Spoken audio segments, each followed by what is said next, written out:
Akintọla kìlọ̀ fún Adelabu ipò mínísítà kò sọ ẹ́ di adarí ẹgbẹ́ òṣèlú APC nípínlẹ̀ Ọ̀yọ́ o. Àgbà ọ̀jẹ̀ agbẹjọ́rò ní amòfin àgbà Níyì Akintọla ti gba Adelabu ọmọ ìpínlẹ̀ Ọ̀yọ́ tí ààrẹ orílẹ̀-èdè yìí Aṣíwájú Bọ́lá Ahmed Tinubu fẹ́ yàn sípò mínísítà láti má ṣe rí ara ẹ̀ gẹ́gẹ́ bí ọ̀gá àwọn olóṣèlú ìpínlẹ̀ náà.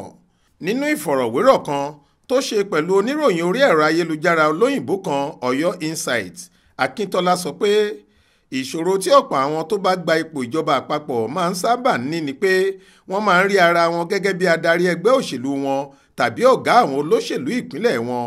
Bẹ́ẹ̀ ìyẹn kò rí bẹ́ẹ̀ rárá nípínlẹ̀ Ọ̀yọ́ àti láwọn ìpínlẹ̀ míì lórílẹ̀‐èdè yìí.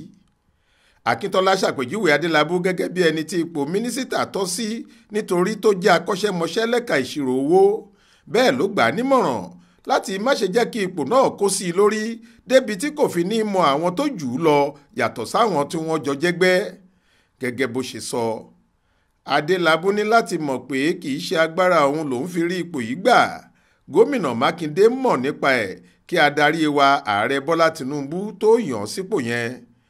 Òde kan la wà tí gómìnà Mákindé ti fi ọ̀rọ̀ yẹn múlẹ̀ fún wa. Ọba aláyé kan wà níbẹ̀ lọ́jọ́ náà pẹ̀lú àgbà òṣèlú kan. Ó ní ààrẹ Tinubu fi lọ òun kó tó yan Adelabu sípò mínísítà. Bóyá gómìnà Mákindé wá fọwọ́ sí i tàbí kò fọwọ́ sí i nìkan ni mi ò mọ̀.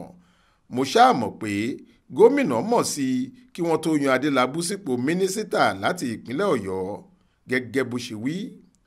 Ó ṣàpèjúwe Adelabu táwọn èèyàn tún mọ̀ sí pẹ́ńkẹ́lẹ́ mẹ́ẹ̀sì gẹ́gẹ́ bí ògo ìpínlẹ̀ Ọ̀yọ́.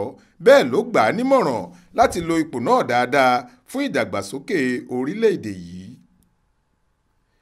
Ọláwálé Àjàó ló ṣàkójọ ìròyìn yìí fún iléeṣẹ́ tẹlifíṣàn Aláròye online. Faith Adébọlá ló kà á sétí ìgbọ́ yín.